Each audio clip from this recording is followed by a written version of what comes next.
That I'm moving out already. We're just about to hit the road. Yep, lightning fast. We'll start hauling our stuff in right after you're off. My brother-in-law, Michael, and his crew seemed to have it all figured out.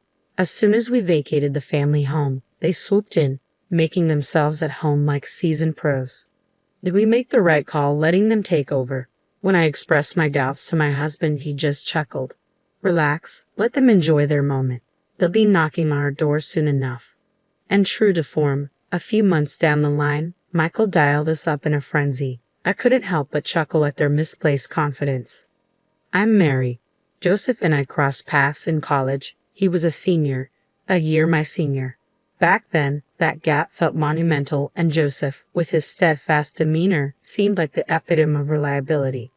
As my affection for Joseph blossomed, I mustered the courage to confess my feelings to him. Thankfully, Joseph reciprocated, and we embarked on a journey of love. Even as we navigated post-college life and career beginnings, our bond deepened, becoming indispensable to both of us. It was during our 5th year of working together that Joseph popped the question. Excited as I was, I couldn't shake the nerves about meeting his parents. Joseph, your dad is a successful businessman, right? And your mom comes from a well-off family. Will they approve of someone like me? With a reassuring smile, Joseph replied, You're caring and genuine, qualities they'll admire. Encouraged by his faith in me, I nervously introduced myself to his parents. So, you're Mary? We've been eager to meet you. You're just as charming and capable as Joseph described. Has he been causing you any trouble? Oh, not at all. Joseph has been nothing but wonderful to me.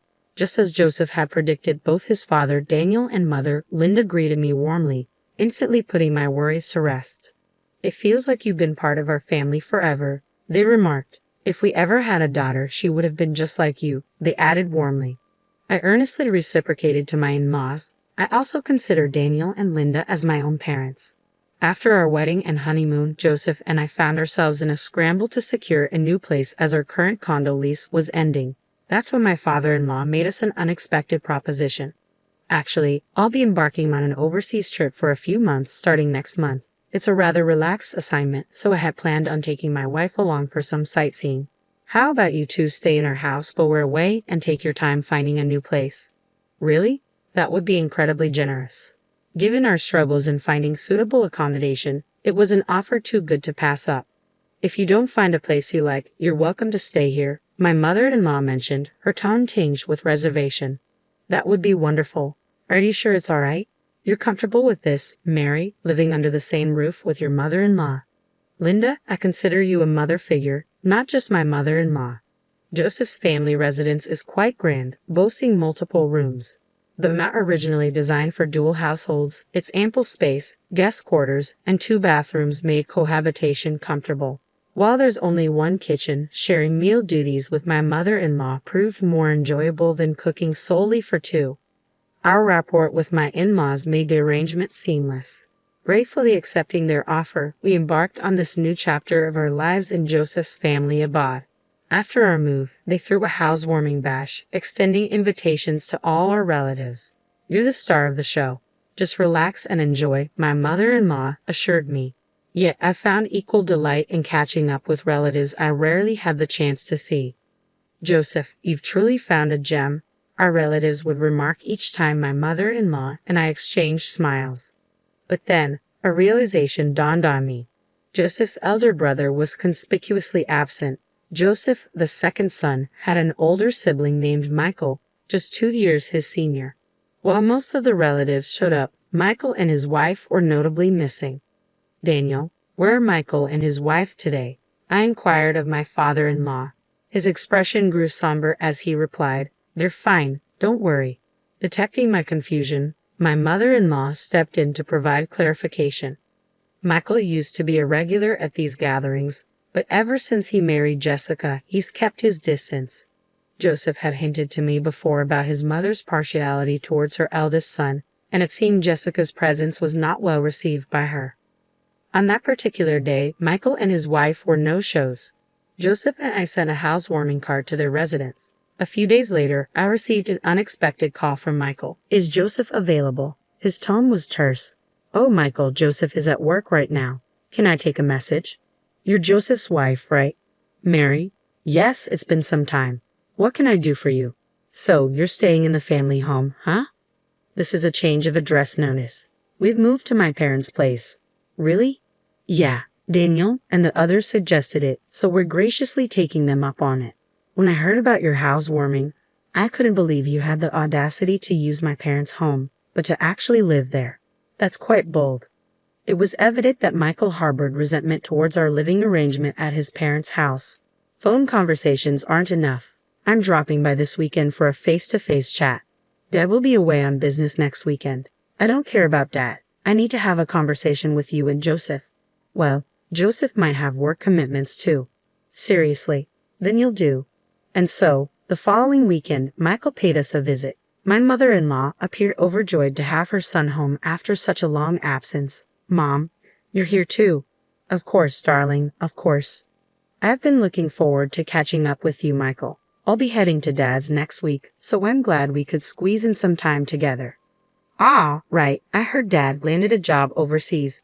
Michael responded, his tone lacking enthusiasm, and he shot me a cold look. Since you got the eldest son here, how about brewing some coffee? Oops, my bad, I apologize, hurrying to prepare the coffee, but Michael sneered. Just coffee. No snacks. You really don't get it. Usually you serve up some sweets too. Apologies, I mumbled as I dashed to fetch some snacks, but Michael halted me. You're not planning on bringing out store-bought snacks, are you? Grab a cake from that place downtown. Remember that for next time. My mother-in-law appeared content with her eldest son's visit and offered no assistance. Mary, could you go pick some up? Michael has always had a soft spot for their cakes. It seemed my mother-in-law wasn't exactly on my side in this matter either.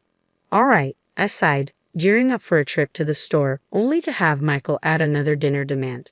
Whip me up a hamburger steak, and I want demi-glace sauce. Homemade, none of that store-bought stuff. You're sticking around for dinner too. Any qualms? It's your duty as my brother's wife to entertain me. Off I went to the store and straight into meal prep. Despite his claim of wanting to chat, there was no time for conversation amidst Michael's culinary preferences. Just when I thought we could finally engage in some dialogue over dinner, Michael threw a curveball. Why are there 3 plates? Because Linda will be joining us, right? If Mom's here, it's only natural she eats too. The odd one out is you. Odd one out? Yeah, I'd like to have a quiet meal with Mom. There's no seat for you. You can't be serious. After having me slave over dinner, Michael promptly ejected me from the house. I ended up dining solo outside, returning when I assumed the coast was clear. Shouldn't we talk now? I tentatively broached the subject with Michael, who brushed it off, claiming conversation was unnecessary at the moment. What do you mean? I asked incredulously. Jessica and I have decided to take up residence here. You and Joseph will need to find another place to live.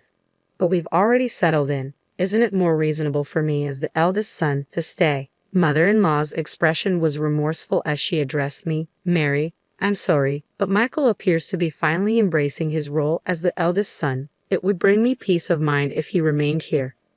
Upon hearing his mother's words, Michael smirked triumphantly. See, even Mom agrees with me. So pack up your things and vacate the premises. With that, Michael departed in high spirits. Caught off guard, I found myself alone in the bathroom when Joseph returned home from work. What's the matter, Mary? I recounted Michael's ultimatum to Joseph. Michael said that, I can't believe he would treat you like this. Joseph seethed with anger and promptly informed his father overseas about the situation. Following his conversation with his father, Joseph approached me, saying, I'm sorry you had to endure this. Let's find a new place and establish our own home. Empowered by Joseph's support, I began packing our belongings. Just as we were preparing to depart, Michael phoned. Are you finished moving out? We're about to head out. Yes, we're all set. We'll be bringing our belongings over shortly. With that, we departed, leaving Michael and his family to move in as if they owned the place. Did we make the right decision? Watching Michael and Jessica act freely in the house, I couldn't resist venting to Joseph. Don't stress about it. Let them have their way. They'll be the ones facing the consequences down the line. And true to Joseph's prediction, a few months later, Michael called us in a panic. Hey, Dad and Mom just reached out to me. They're on their way back from the airport. What's happening? Isn't it obvious?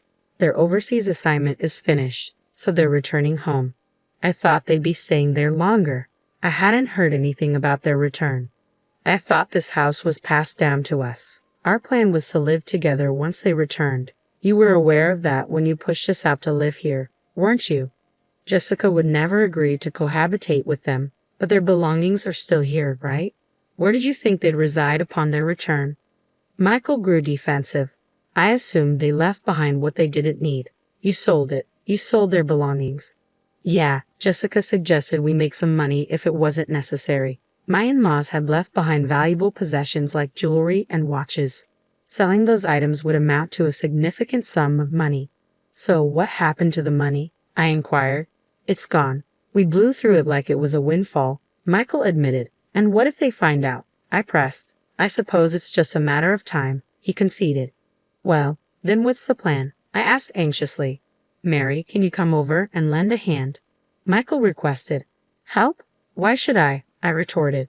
So you're prioritizing Mom's favorite over Jessica, huh? Assist me by shifting the blame onto Jessica. It's the duty of a brother's wife to protect the eldest son, Michael implored. Don't delude yourself. I wouldn't lift a finger for a disrespectful couple like you, I rebuffed firmly. Please, I apologize for everything thus far, Michael pleaded. An apology won't rectify the situation. You should be accountable for your actions. Isn't that the principle of the eldest son? Disregarding Michael's pleas on the other end of the line, I terminated the call.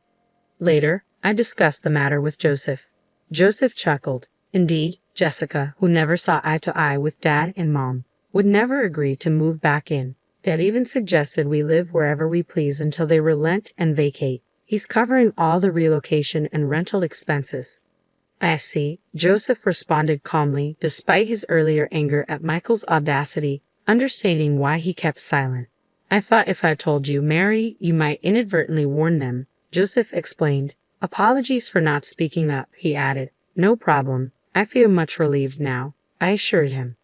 Michael and Jessica found themselves stranded, awaiting my parents-in-law's return with no alternative housing, depleted savings, and a terminated lease. When my parents-in-law arrived back from their trip, they were livid to discover their belongings sold off. I never imagined you could be so irresponsible. There's no point in trying to reform you. Leave at once. Michael protested, but I thought you were coming back. I thought Jessica and I could stay here. Isn't Mama on my side? Even mother-in-law couldn't defend him. Michael had no intention of residing with us. It was foolish of me to hope for a change. My parents-in-law presented Michael and Jessica with the bills for the jewelry and watches they had sold and promptly evicted them. We can't afford this. We have nowhere else to go. Exactly. I'm not even employed. Father-in-law berated the knave pair. Unbelievable. You squander money you haven't earned. Repayment can't wait for months. Being unemployed isn't an excuse. Find work and start reimbursing. Father-in-law's firm tone finally resonated with them. Jessica took on multiple part-time jobs, dedicating all her earnings to the repayment. Unable to meet father-in-law's monthly installment plan, Michael's salary had to fill a shortfall. Consequently, they now reside modestly in a more economical, smaller apartment. Later, mother-in-law and father-in-law visited the condominium where Joseph and I reside. Mary, I sincerely apologize. I got carried away, believing Michael could reside with us. It's all right. It's all in the past. No, it's not all right. And Mary, I'd like to pose the question to you once more. Would you entertain the idea of living with us?